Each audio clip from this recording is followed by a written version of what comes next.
Good morning, Value You. My name is Laura Gustafson. I am your congregational administrator, and these are the Sunday morning announcements.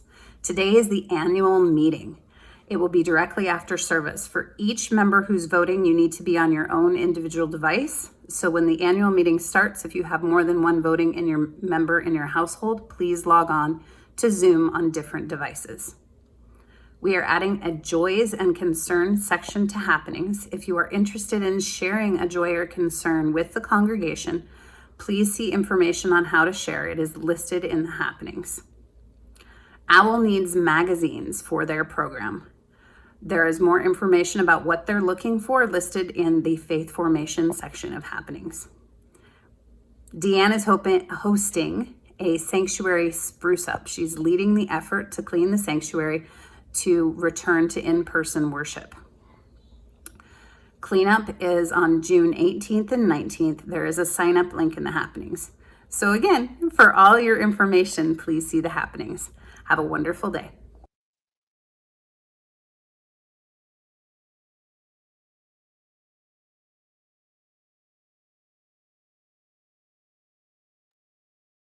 We're rolling.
It's another beautiful day in the neighborhood that is Valley Unitarian Universalist Congregation.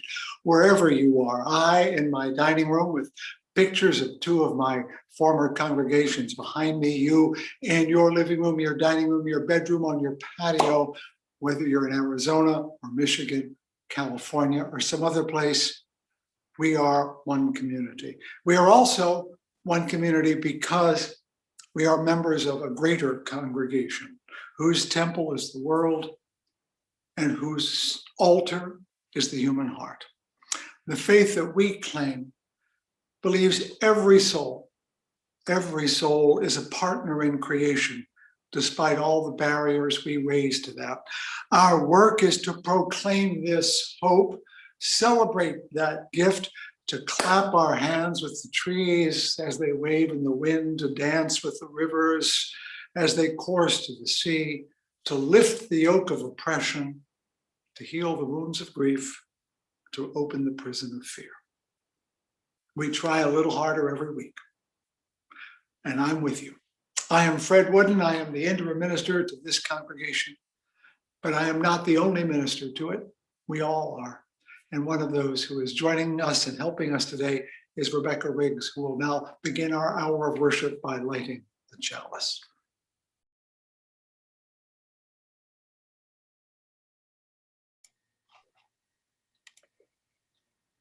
Good morning. If you have a chalice, please draw it near.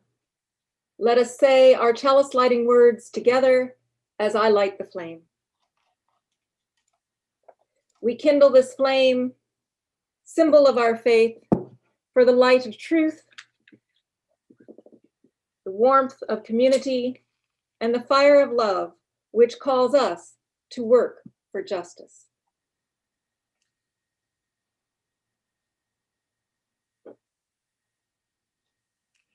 Good morning. I am Marcy Bowden. I am your Director of Faith Formation Ministry here at Valley UU. If you have any children in the house, now is the time to call them forward to be in front of your device for our Time for All Ages. While we give them a minute to do that, I want to remind you that today's pastoral care associate is Dan Schulte. You can reach them via email, which is pastoralcare@vuu.org, or you can use the Zoom chat and click on their name, they're in alphabetical order, to send them a private message. Remember that the chat is restricted during the prayer meditation time and also the sermon, but feel free to post or chat your joys and concerns before and after those parts of the service. And what great news that we can now do joys and concerns in the happenings. Fabulous. So our Time for All Ages today is Trying by Kobe Yamada. And it's definitely about how difficult it is for us to try something. This is a story for anyone who has ever felt like a beginner or had doubts or worried that they weren't good enough. It's a story for those who've experienced the pain of trying something new and not having it turned out as they had hoped. So in many ways, it's a story for every one of us, because at some point in our lives, we all fail.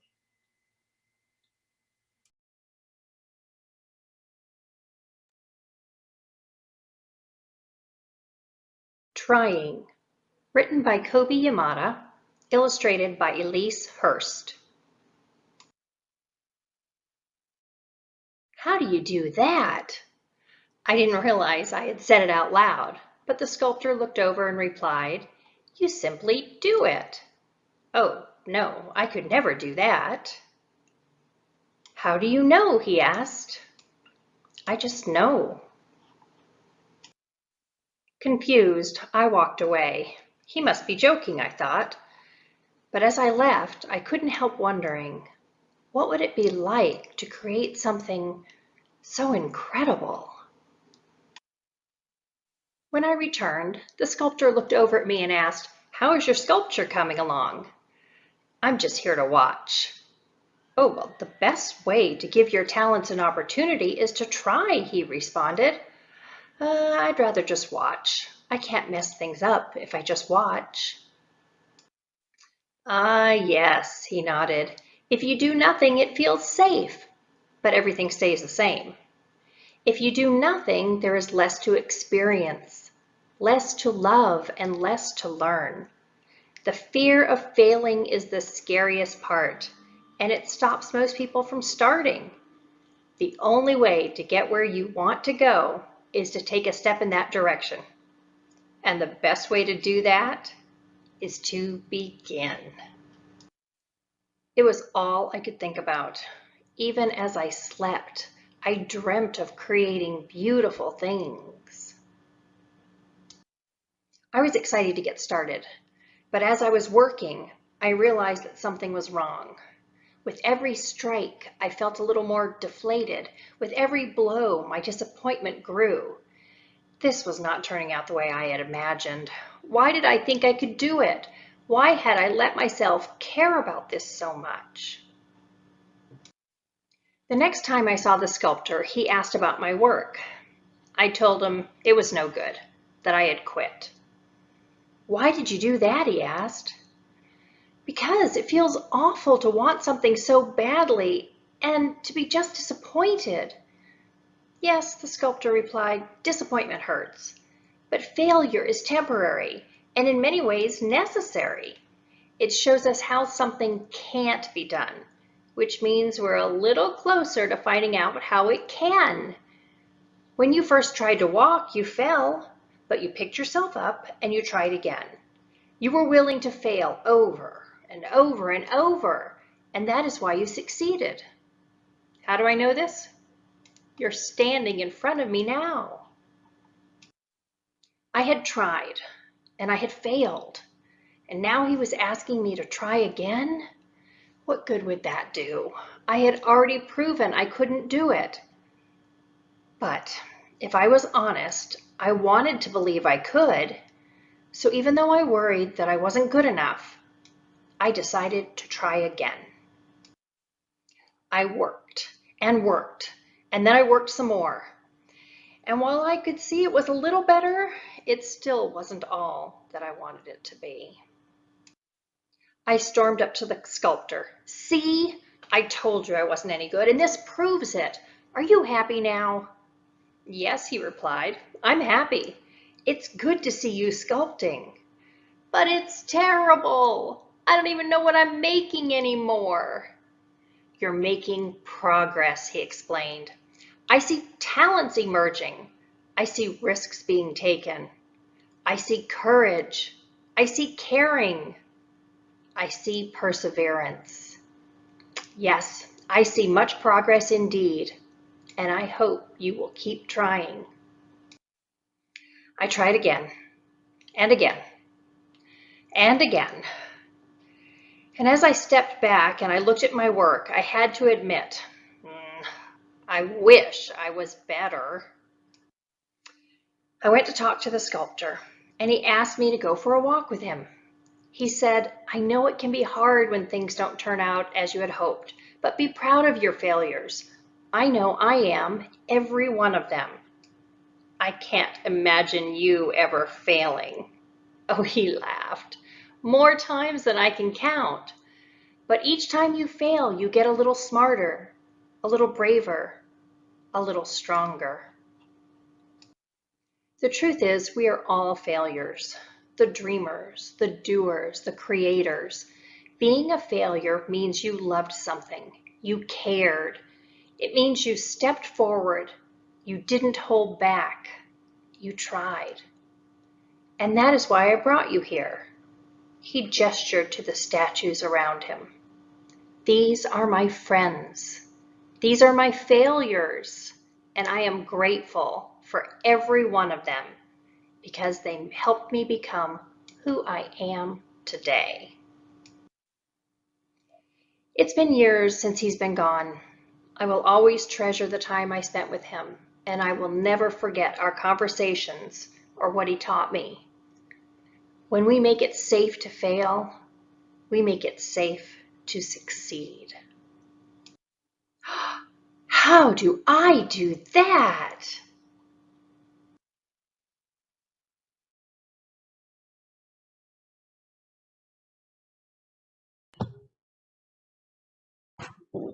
Welcome. My name is Katie Seifert. I'm the Director of Music Ministries, and this is my daughter, Lucy. Hi. And we are happy that each and every one of you are here with us this morning. Let's join together singing our hymn, We're Gonna Sit at the Welcome Table.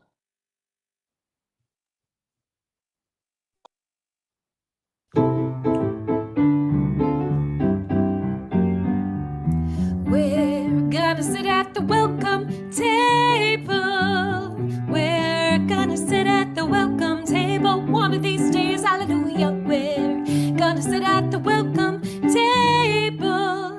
Gonna sit at the welcome table one of these days. All kinds of people around that table. All kinds of people around that table one of these days. Hallelujah. All kinds of people around that table. Gonna sit at the welcome table one of these days. No fancy style at the welcome table. No fancy style at the welcome table one of these days. Hallelujah. No fancy style at the welcome table. Gonna sit at the welcome table one of these days.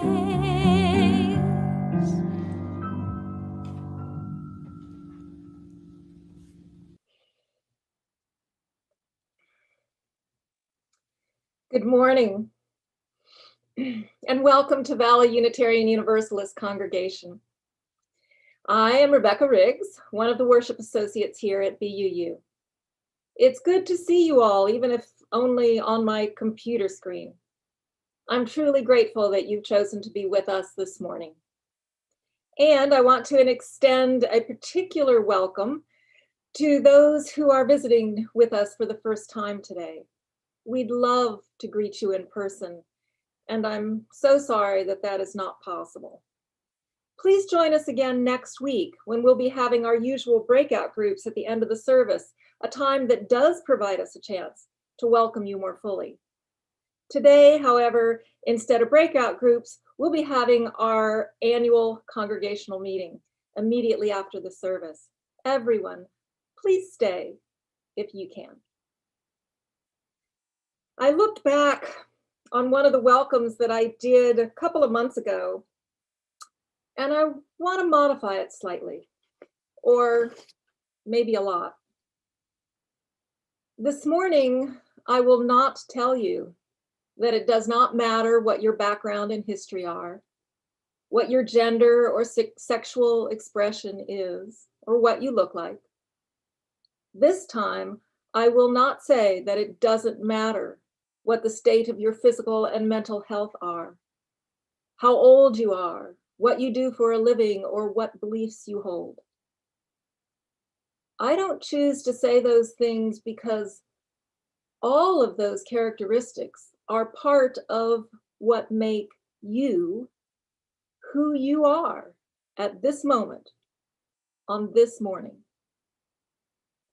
What I will say is that whoever you are, we in this congregation commit to accept you as you are now and as you will become.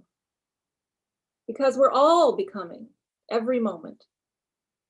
May all of us be welcome in this place, finding the acceptance all of us need as we are now, so that we may continue to grow together. Also, looking back at a previous welcome, I realized that I have referenced the TV show Northern Exposure before. But I do enjoy that quirky show. It has so much to teach me while I laugh. It's about the people in a small fictional town in Alaska, Sicily, and how the young new Jewish doctor becomes part of their community. The episode I'm thinking of today was in season 3, and it was simply called Democracy in America. It's about how the incumbent mayor, Holling, the proprietor of the local bar, is being challenged in an upcoming election by a disgruntled citizen. Dr. Fleischman, a relative newcomer to the town, is surprised to find out there has never been a mayoral election in Sicily because no one has ever challenged Holling's position. Later, we learn that Holling never ran to be mayor even in the first place. He merely accepted the position because, well, everyone wanted him to. The whole episode then revolves around democracy in action on this small little scale in backwoods Alaska. Now, I wanted to tell you about a conversation during the episode between Chris, a soft-spoken, easygoing DJ who is a philosopher at heart, and Ed, the young Indigenous Alaskan native, who is also on a quest for new understanding, always, and will be participating in his first election ever. The two meet up outside the radio studio, and Chris notices Ed seems troubled. This is approximately their conversation. After greeting each other, Chris, noticing that Ed seems a little down, asks if something is wrong. Ed replies, "Well, I'm a little troubled. I've been reading up, and the Declaration of Independence, okay? It says, the government shall derive its just powers from the consent of the governed." Chris nods and says, "That's a pretty basic concept, huh? Majority rules." Ed continues, "Okay, but now there's de Tocqueville, and he says the greatest danger to the American Republic comes from the omnipotence of the majority." Chris, smiling, says, "Yeah, pretty interesting frog, that Alexis de Tocqueville, huh?" Ed, still looking confused, keeps going. Yeah, okay. But then there's Thoreau. Now, Thoreau says, any man more right than his neighbors constitutes a majority of one. Chris, who's now really grinning, agrees. Yeah, civil disobedience, one of man's last refuge against the state. So then Ed asked, so who's right? Can you guess Chris's response?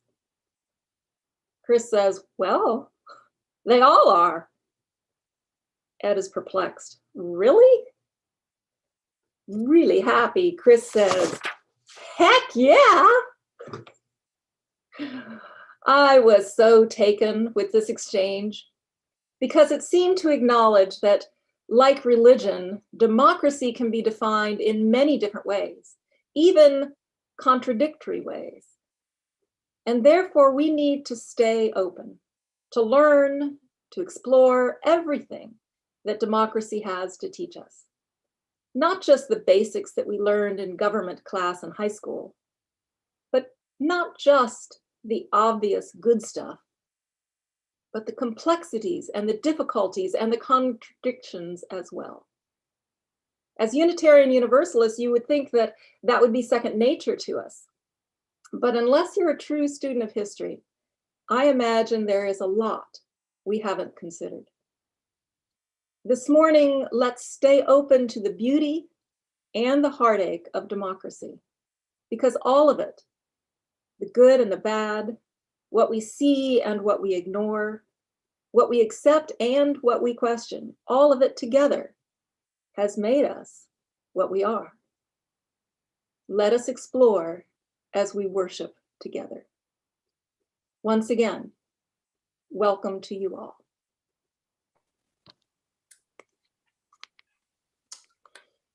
So, what have you got to lose? We've all heard that question. What have you got to lose? Well, you could lose an hour, maybe more, because the only actual currency we own is time. Clearly, you are betting that spending part of your day today looking at your screen and watching us is worth the cost. Now, I did say the word bet. Yes, I did. Because we spend our time in a way that we don't always know the outcome, or we can't be sure. It's a wager that it will be worth it, and we won't know until we've spent it. But rarely do we ask that question. Or the opposite. What do I expect to gain? Think about what you will gain by being here now. For some of you, it'll be seeing the faces and hearing the voices of people you've known for years. Even though you can call them anytime, and now we can visit each other individually, seeing that person, seeing those people is worth it. You gain something. Think about what you gain by being here. If you're brand new, you're wondering, is this a group of people that I can connect with? Who will connect with me? With the kind of person that Rebecca was talking about earlier, who brings their complexity into the room and wants to know that complexity will be not only accepted, but celebrated. My point, though, is do we ever really think about what we stand to gain when we give our time? Most of the time we don't. And what spiritual life really is about is being conscious of our choices. So what does this have to do with the offering? Well, that's a give and take too, isn't it? When you're betting, wagering, that something even less important than your time, your money, will pay off. But it's not a payoff that you will see. You're betting on a future. So you're going to spend your money right now for an hour in the future you haven't experienced yet, on the bet, the wager, the hope that it will pay off. That's called faith, when you're willing to invest in something that hasn't happened yet. But if you don't, it won't be there at all. So it's at least a 50-50 bet you're doing the right thing. Because if you don't bet at all, it won't happen. If you do bet, it might. So let's get that slide up so people know how to do this. Click, text, write, call. Put your money where your soul is going. Help it pave the road that lies ahead. Do something worth the gain. Thank you.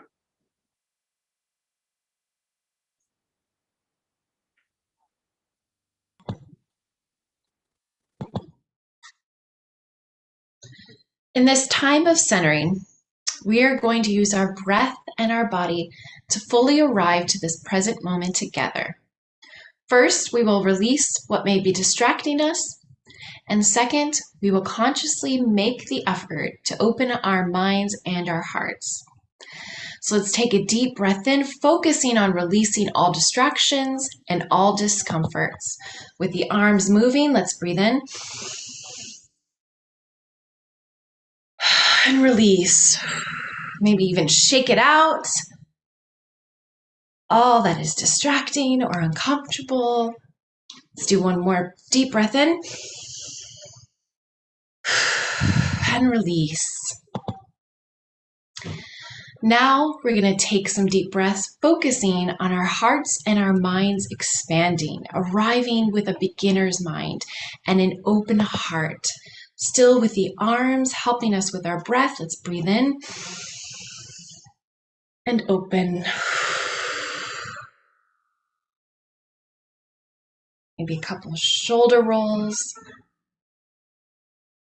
One more deep breath. This one to help you fully arrive to the present moment. May the music of our hymn, Building Bridges, sung by the UU Church of Utica in New York, connect us in song now, in heart and in mind. It is a round, so feel free to sing the part that calls to you, or you can use the song as a meditation, closing your eyes or finding a soft gaze and continuing with the breath, releasing and opening. We remember that together we make such sweet harmony.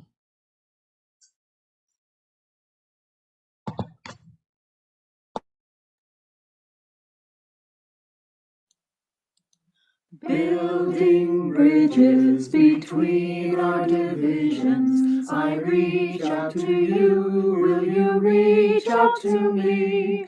With all of our voices and all of our visions, friends, we could make such sweet harmony.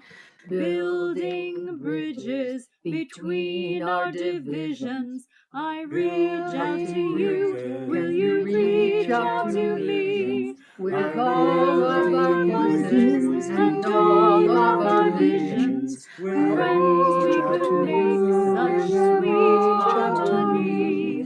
With all of our voices and all of our visions, I reach out to you, will you reach out to me? With and all of our visions. With friends we could make such reach out to me. With all of our voices and all of our visions, I reach out to you.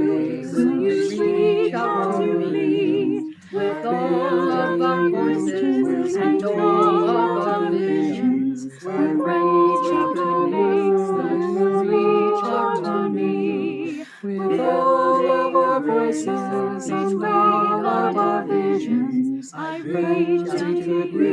Will you reach out to me? With all of our voices and all of our visions, with friends we could make such reach out to me. With all of our voices and all of our visions, friends we could make such sweet harmony.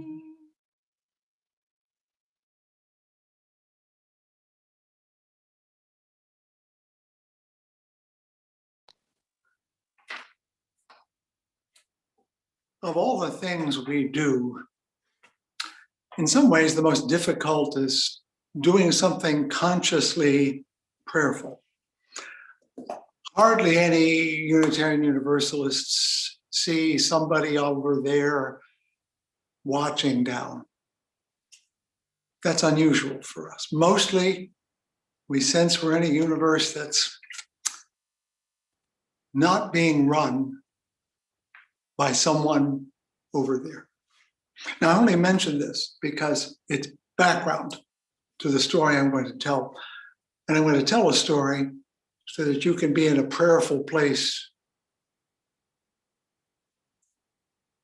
Today happens to be the anniversary of D-Day. I'm thinking now of a deceased member of my former church, a fellow named David Boyce, a physician, who was part of the landing force the first day. And of course, he survived to tell about it, and I didn't hear it until he was in his 90s. I was sitting opposite him one day when I was visiting him on a pastoral call. He happened to mention that he had served during the Normandy invasion, and I did a foolish thing. I asked him what it was like. And there was a long, long pause. Did you see the movie Saving Private Ryan? He asked.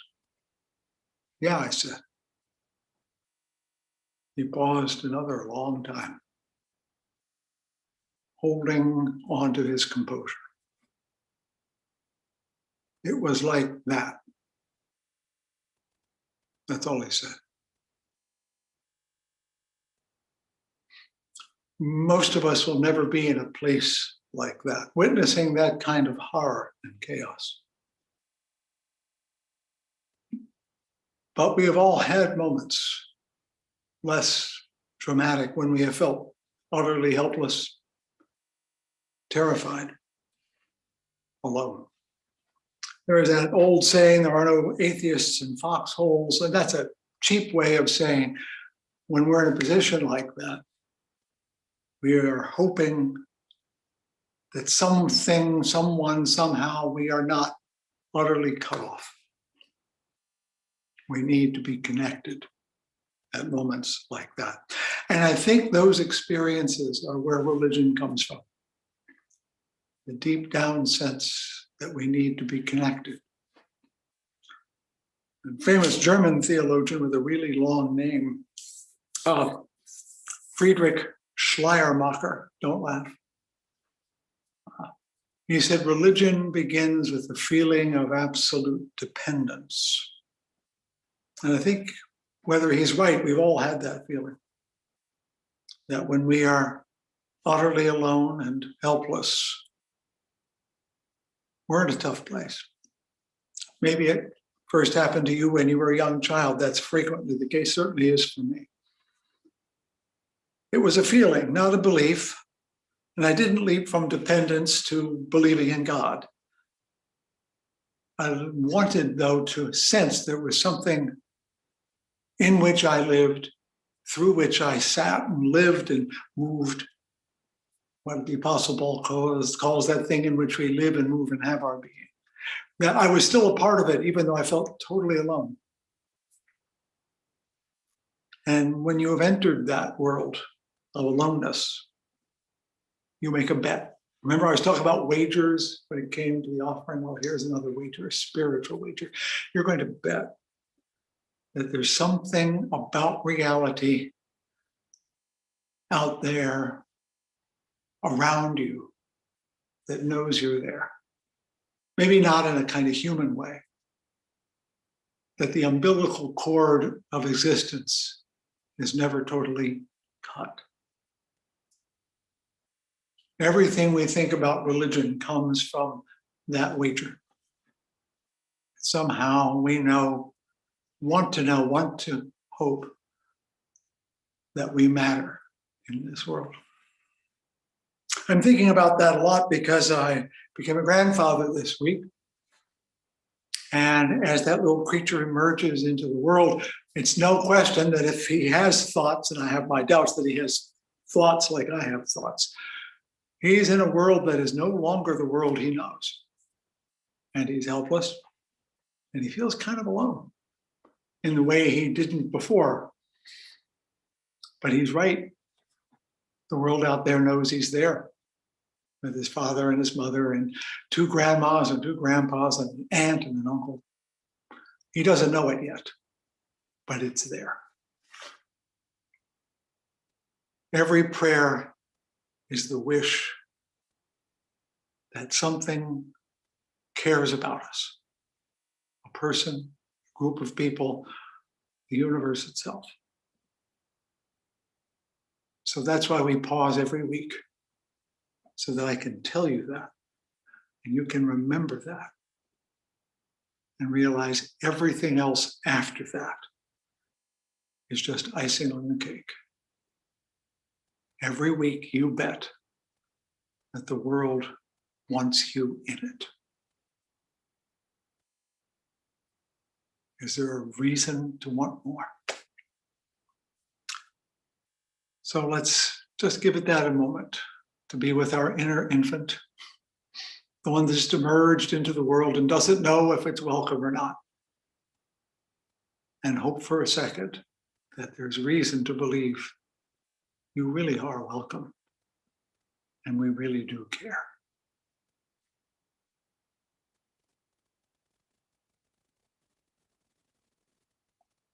Katie, would you lead us through the next part of our worship?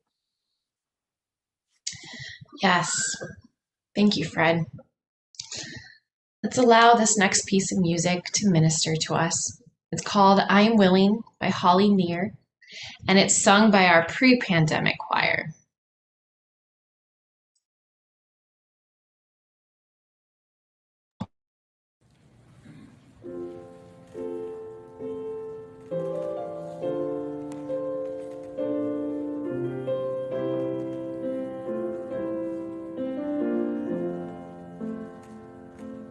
I am open and I am willing, for to behold this would seem so strange.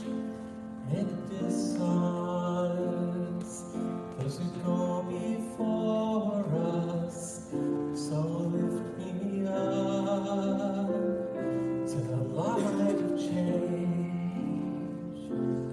There is hurting in my family. There is sorrow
one of the things we UU clergy do is go to our annual convention and General Assembly. And until the pandemic, that meant we were crossing the country left and right because they move it around every year. I came here to Phoenix for the first time back in 1997, but I really didn't experience the late June heat very much because I spent most of my time in the convention center where it was about 68 degrees. So when you come outside from 68 to 108, it's a bit of a shock. And you know, from one year to the next, all the convention centers kind of blend together, the long halls, the big rooms, the folding chairs that are never comfortable, the meeting rooms, the stalls, the booths, even the hotels all kind of blend together, even the meetings themselves. See, when we all get together, the General Assembly is when delegates from each congregation vote on things. And they have things like bylaw revisions and resolutions and elections. And we all get together and there's a moderator and a parliamentarian and people get up to speak and they can't hear each other and they have points of order and simplest business takes forever. I find it really difficult to sit through it all. I remember one very long debate years ago over whether we should amend the bylaws of the association to indemnify our trustees so they can't be sued. This is a pro forma piece of business. It should have taken 10 minutes, but no, it went on for a really long time. With some people saying, we shouldn't put legal jargon into our bylaws, it's part of our Constitution. Someone saying, blah, blah, blah. They were disagreeing about the obvious. I guess it was a matter of principle for some of them. And you know, for some principled people, nothing is trivial. It did finally pass, but not before I began seriously to consider the benefits of a papacy or a bishop or a synod that would just take care of that stuff. We are a democratic religious community at the local and at the national level. This is not just accidental, it's part of our history, it's part of conviction.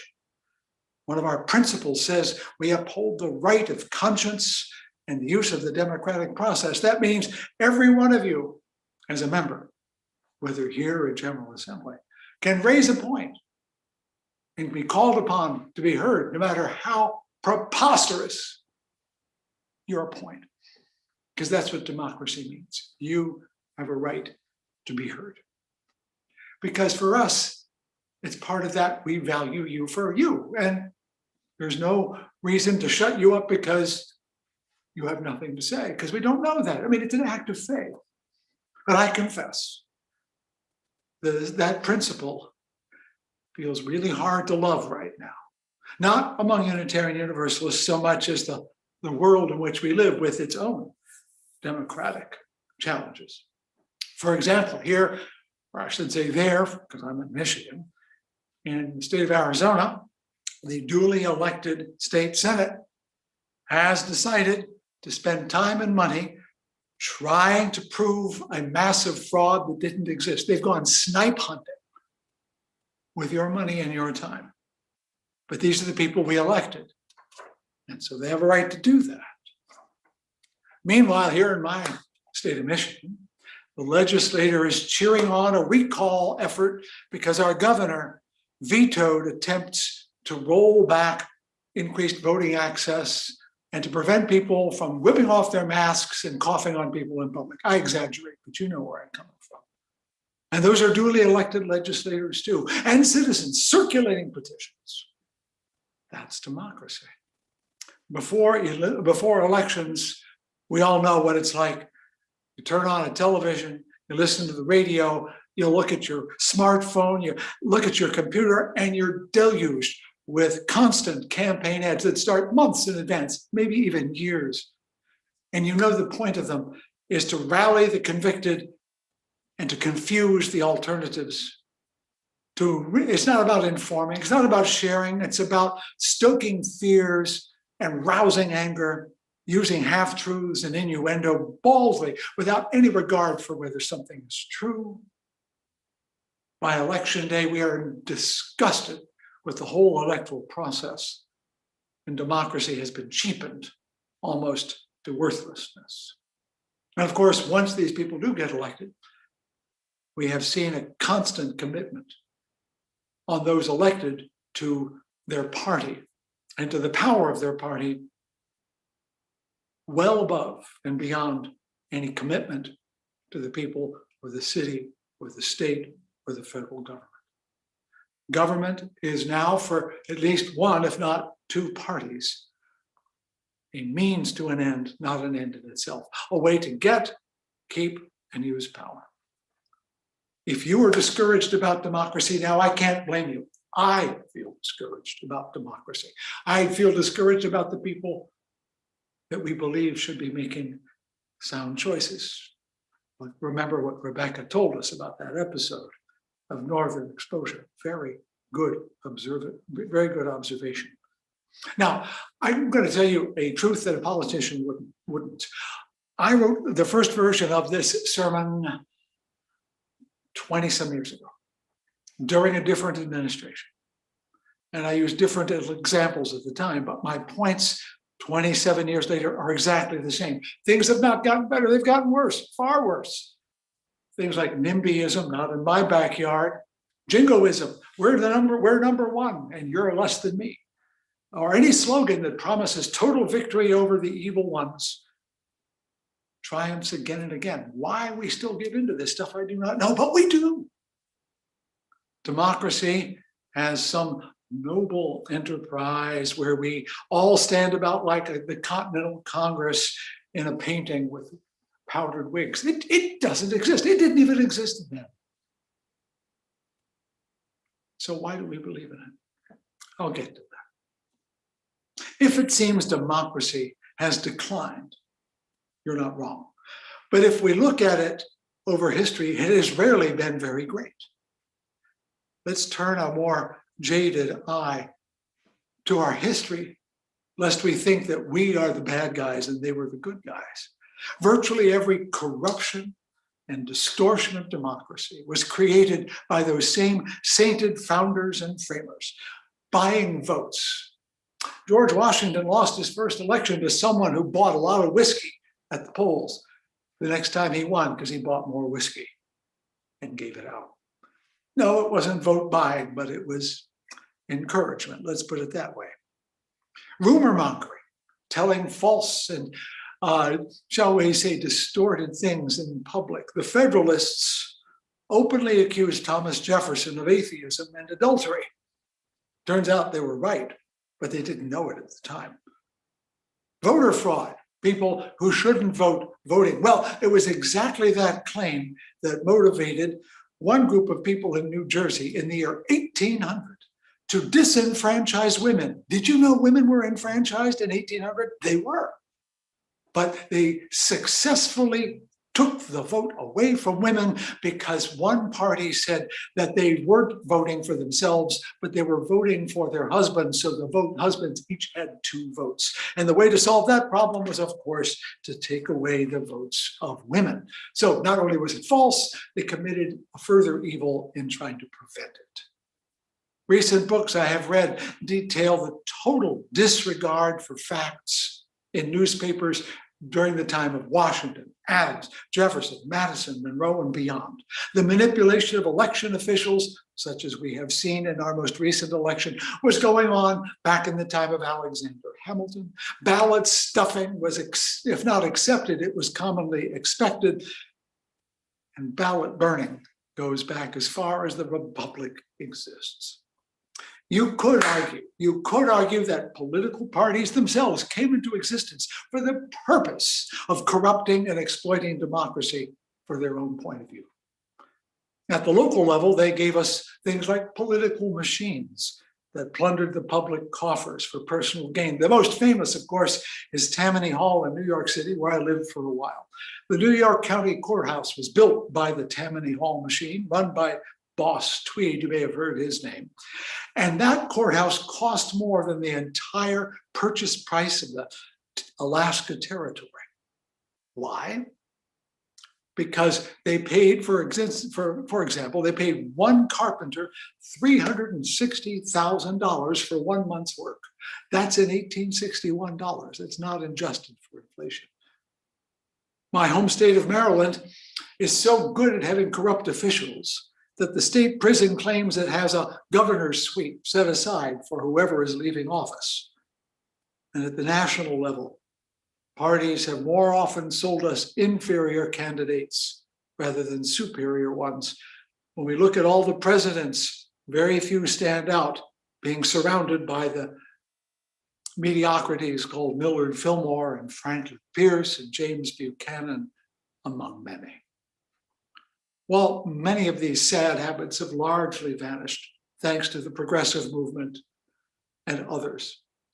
The ease with which democracy can be exploited is still present. And we see that keenly in the last election and the results of it. We have seen craven appeals during elections to what they used to call guns and butter, blood and soil, flag and family, techniques as old as the Roman bread and circus. We have seen the same corruptions plied again, and we keep falling for them again and again. So why am I telling you all this? Because we are holding our annual meeting right after this meeting, and we're not going to do any of that. But I want to just remind you that the practice of democracy is not in itself a noble enterprise. We do it because there's no better way to do it. And when I mean better, I don't mean more efficient. Democracy is horribly inefficient, but because it is inefficient. Yes, because it is inefficient. What our founders and framers, what the Puritans discovered, what the College of Cardinals has known for hundreds of years is that democracy is a tyranny prevention system, not a justice creating system. That we should not look to democracy to solve our problems, but to inhibit greater ones than we already endure. So our belief in democracy, on the one hand, is kind of naive, as though somehow we can all stand around and agree on things. And at the congregational level, we can. And we should. And it's great to be reminded that we can collaborate. And yet we also know that it can be cumbersome and inefficient and confusing. When we uphold democracy, it should not be with some childish belief that the truth emerges from the competition of ideas and the wise words of Daniel Webster's and other great voices standing around in Socratic togas saying great things. Norman Angell, a writer in the 20th century, writing back in January 1959, said, "Democracy will always be in danger until we liberals," he's pointing to you and me, "face the fact that we tend to ignore, namely that the people," he writes that in quotes, "that the people are not exempt from the doctrine of original sin, from the natural tendency to obey antisocial, sadistic impulses unless restrained by a culture which makes them sufficiently aware of the nature of the emotion to which they yield." The decline in democracy is not because democracy has gotten worse, it's because our culture and society has become more coarse, has become less convivial, less collaborative. When we affirm democracy as a people, as a community, as a congregation, we are affirming several things all at once. One, that we are affirming that life is messy. Our human imperfections, far more than our perfections, are what we need to inhibit our worst instincts. It is because we have to take 12 votes and because we don't know how to do parliamentary procedure that we love democracy, because it keeps a determined and organized foe from getting too much power. All those checks and balances, all those rules and procedures, even the existence of states competing with each other, as annoying as that is, each with their own allies and stakeholders, stand in the way of truly calamitous tyranny. but it comes at a price: inefficiency, confusion, mediocrity. The same forces that inhibit tyranny also inhibit justice, which is why we cannot deal with racism as well as we should. The messiness of democracy cuts both ways. It stops injustice from getting worse, but it also prevents injustice from getting better. Because as Angel pointed out, the problem is not democracy, but human nature, our culture, the way we live as a community. I have said it before, and I will echo Roger Angel. Liberals, that's you and me, need a robust doctrine of sin. And that applies to us as much as political liberals. At my second General Assembly in Philadelphia back in 1980, I spent the day in the city before going to the meetings. In the center of the well-planned city, a city hall, on top of which stands a huge statue of William Penn, the founder. On the building is etched something Penn said 300 years ago, and which has been one of my touchstones since I read it. It reads, men, that's what they said then, men must be ruled by God or they will be governed by tyrants. And I don't mean God in the sense of glooming, the sense that they are obliged to look at the larger picture, that they are being held to account by posterity. Unless we believe there is something larger than ourselves at stake, bigger than me, bigger than my life, bigger than my family, bigger than my agenda, tyrants will find a way in. If we are truly free creatures with the capacity to make choices, real choices, that means we're always able to make bad choices as well as good ones. And we do, we make bad choices. To borrow from Penn, unless we seek the godly, the demonic will make its way in. And that's what's happened. We no longer live in a society where being good, looking for each other, thinking of the common good is in any way reinforced. We're all looking out for number one, and we all know who number one is. Point at yourself, please. The only way we can forestall evil and accomplish good is if we govern ourselves by remembering that we are not the only ones in the game, that our children, our grandchildren are at stake.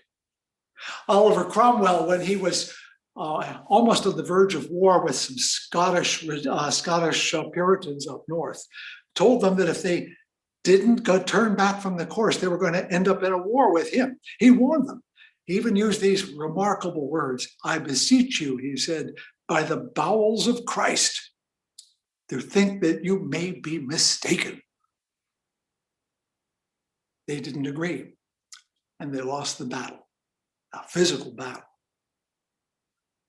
This advice to reconsider, to think you might actually be wrong, is pretty much like that indigenous proverb we've all heard about, considering the impact under the seventh generation. We once were able to do something like that as a people, as a community, as a nation. We do that as a community, as VUU as well. We say, well, maybe my point of view isn't perfect. Maybe there are better ways to do the things that I believe in. Democracy is a call to humility alongside hope. It is not easily or simply done.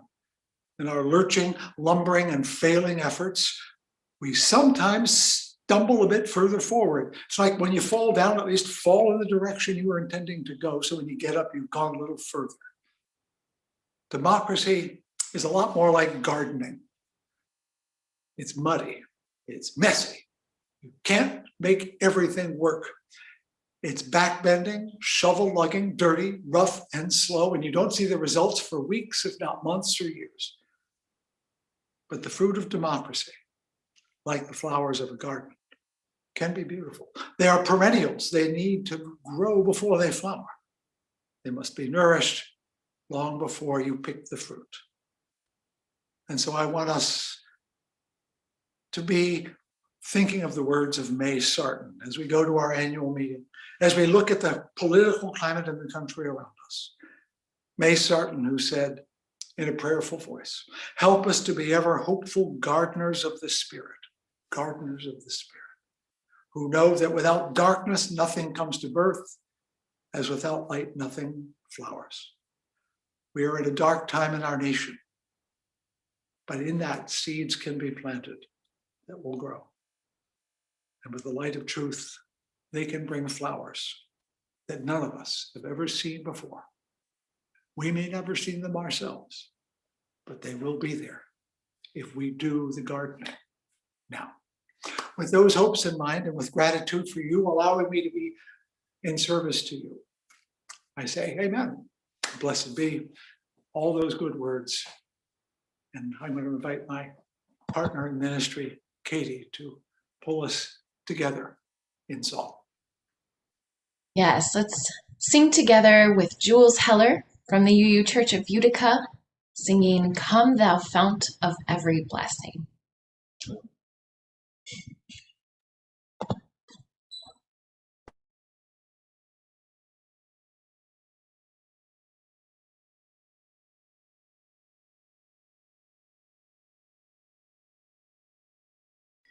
Come, thou fount of every blessing, tune our hearts to sing thy grace.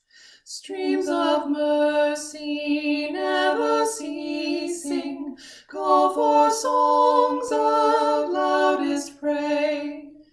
While the hope of life's perfection fills our hearts with joy and love, teach us ever to be faithful.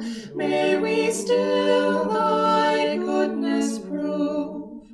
Come, thou fount of every vision, lift our eyes to what may come. See the lion and the young lamb dwell together in thy home. Hear the cries of war fall silent, feel our love glow like the sun. When we all serve one another, then our heaven is begun. Come, thou fount of inspiration, turn our lives to higher ways. Lift our gloom and desperation, show the promise of this day. Help us bind ourselves in union, our hands tell of our love. With thine aid, O fount of justice, earth be fair as heaven above. With thine aid, O fount of justice, earth be fair as heaven above.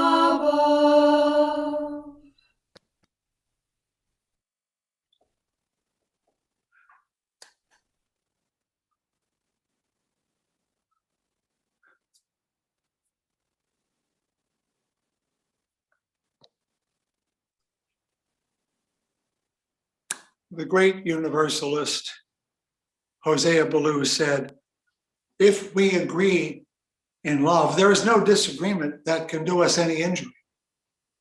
But if we do not, no other agreement can do us any good. And he doesn't mean agree in love about what it is that we agree to love, that is our most keen commitment. Keep before you the love that is both our path and goal. And whatever you do will be for a blessing, even to the seventh generation. And now, Rebecca, would you conclude our time of worship by extinguishing the chalice? Of course. Please join me in saying our chalice extinguishing words together as I blow out the flame. Though we extinguish the chalice, our connection to each other and this community remains. May its light guide us this week as we walk the path of justice, speak words of love, and fill our world with compassion until we meet again. For those who need to leave us now, have a wonderful week. However, we're hoping that most of you can stay for our annual congregational meeting, which will be starting in just a few minutes. Relax and enjoy a short 5-minute break while we establish a quorum and get ready for our meeting. Peace and blessings to you all.